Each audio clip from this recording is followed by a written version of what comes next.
কি সমস্যা বাবা? এখন এই কথাগুলো আমি বারবার এই জন্য বলছি যে আমাদের শুধুমাত্র ওই আন্দোলন, শুধুমাত্র আপনার সংগঠন এটা বললেই চলবে না। সেই সংগঠনকে শক্তিশালী করার জন্য আমাদেরকে অবশ্যই জ্ঞান চর্চাটা করতে হবে, এবং জ্ঞান চর্চাই হবে আমাদের এই প্রতিষ্ঠানের মূল কেন্দ্র। তা নাহলে কিন্তু আমরা এগিয়ে যেতে পারবো না। সেই জন্যই যারা মেধাবী তাদেরকে সামনে আনতে হবে, জানতে হবে, প্রতিটি বিষয় সম্পর্কে ধারণা থাকতে হবে। আমি নিজে ছাত্র রাজনীতি প্রোডাক্ট। আমি সে অনেক আগে, তোমাদের বহু আগে, 60-এর দশকে আমি ছাত্র রাজনীতি করেছি ঢাকা বিশ্ববিদ্যালয়ে। আমাদের সময়ে আমাদের সংগঠন সেল তৈরি করতে, স্টাডি সেল, পড়াশোনার জন্য সেল গঠন করা হতো। সেখানে পড়াশোনা হতো, পরীক্ষা হতো, তারপরে প্রমোশন হতো। পদের প্রমোশন নির্ভর করত যে আমি কতটুকু জানি তার উপরে। এই বিষয়টা যদি আমরা চালু করতে পারি আমাদের ছাত্রদের মধ্যে, তাহলে নিঃসন্দেহে ছাত্রদল হবে সবচেয়ে শক্তিশালী সংগঠন। আমি এই অনুরোধ রাখবো, এই ধরনের চিন্তা ভাবনাগুলো নিয়ে আসতে হবে। গোটা পৃথিবী এখন একটা বলা যেতে পারে ট্রানজিশনাল পিরিয়ডে আছে। ডান দিকে যাচ্ছে, বাম আর ডান দিকে যাচ্ছে তারা, অর্থাৎ কিছুটা উগ্রবাদ, কিছুটা জোর করে চাপিয়ে দেওয়া, কিছুটা সাধারণ মানুষকে বাদ দিয়ে শুধুমাত্র মুষ্টিমেয় কিছু লোকের স্বার্থ সিদ্ধি করার জন্য যেন রাষ্ট্রগুলো সেই দিকে যাচ্ছে এবং জনগণও সেই দিকে যাচ্ছে। কারণ সাম্প্রতিককালে যে ভোটগুলো হয়েছে, নির্বাচনগুলো হয়েছে, সেই নির্বাচনে আমরা দেখলাম যে এমন এমন ব্যক্তি নির্বাচিত হচ্ছেন যারা ঠিক জনগণের পক্ষে লোক নন। আজকাল তোমরা খেয়াল করে দেখবে যে আলোচনা হয়, যে কথাবার্তা হয়, সেখানে সাধারণ মানুষের কথা খুব কম থাকে। আমাদের দলের প্রতিষ্ঠাতা, যার আদর্শের উপর ভিত্তি করে তোমরা ছাত্র সংগঠন করছো, ছাত্রদল, তিনি কিন্তু পুরোপুরিভাবে এই সাধারণ মানুষের মানুষ ছিলেন।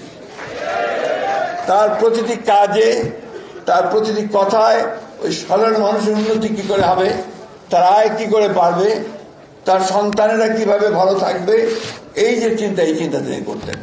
যার ফলে তিনি যখন গণতন্ত্রে ফেরত আসলেন, সেই ফেরত আসার পরে প্রথম কাজ যে হাতে নিয়েছিলেন সেটা হচ্ছে অর্থনৈতিক সংস্কার। এবং অর্থনৈতিক সংস্কারের মধ্যে প্রথম যে কাজটি তিনি করেছিলেন, যে তার আগে বাংলাদেশ ছিল একটা বদ্ধ অর্থনীতি, সমাজতান্ত্রিক অর্থনীতির কথা বলে একটা ভুল ধারণা দিয়ে সমস্ত মানুষের যে মেধা আছে, তার যে নিজেকে বিকশিত করবার যে ক্ষমতা আছে, তার নিজে যে উদ্যোগী হওয়ার যে ক্ষমতা আছে, তার নিজে যে বিনিয়োগ করবার ক্ষমতা আছে, সেটাকে রুদ্ধ করে দেওয়া হয়েছিল। শহীদ প্রেসিডেন্ট জিয়া রহমান সেটাকে পরিবর্তন করে বেসরকারি খাতে বিনিয়োগ, মুক্ত বাজার অর্থনীতি চালু করেছেন। ফলে কি হয়েছে, অর্থনীতিতে একটা নতুন ধারা, একটা নতুন ধারার সৃষ্টি হয়েছে, যে ধারার মতো দিয়ে উৎপাদন বৃদ্ধি পেয়েছে, মানুষের আয় বৃদ্ধি পেয়েছে, দেশের অবস্থার পরিবর্তন হয়েছে। কৃষিতে তিনি বিপ্লব ঘটিয়েছিলেন। শেখ মুজিবুর রহমান সাহেবের সময়ে তাদের দুঃশাসনের কারণে দুর্ভিক্ষ হয়েছিল, লক্ষাধিক মানুষ না খেতে পেয়ে মরে গিয়েছিল। অথচ শহীদ প্রেসিডেন্ট জিয়া রহমান সাহেব রাষ্ট্রপতির দায়িত্ব নেওয়ার পরে অতি অল্প সময়ের মধ্যে খাদ্যে উদ্বৃত্ত হয়ে যাওয়া মামলা। এটা শুধুমাত্র তার যে বিপ্লবী চিন্তা ছিল, যে কৃষি বিপ্লব, সবুজ বিপ্লব, সেই কৃষি বিপ্লব তিনি সফল করেছিলেন। তিনি নিজে গ্রামে গ্রামে ঘুরতেন, রাস্তায় রাস্তায় চলতেন।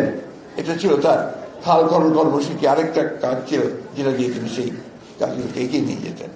অর্থাৎ দেশের উন্নয়নের জন্য, মানুষের কল্যাণের জন্য, মানুষের অবস্থার পরিবর্তনের জন্য সেই কাজগুলো তিনি করেছিলেন। শিক্ষা, এই অন্তর্বর্তীকালীন সরকার অনেকগুলো সংস্কার করেছে, সংস্কার কমিশন তৈরি করেছে। শিক্ষার কমিশন নাই, শিক্ষার উন্নয়ন কিভাবে হবে তার কমিশন নাই। আর একটু পানি দিতে, সবচেয়ে বেশি ক্ষতিগ্রস্ত যদি কোনো খাত হয়ে থাকে সেটা হচ্ছে শিক্ষা খাত। তোমরা ভালো বলতে পারবে আমার চেয়ে।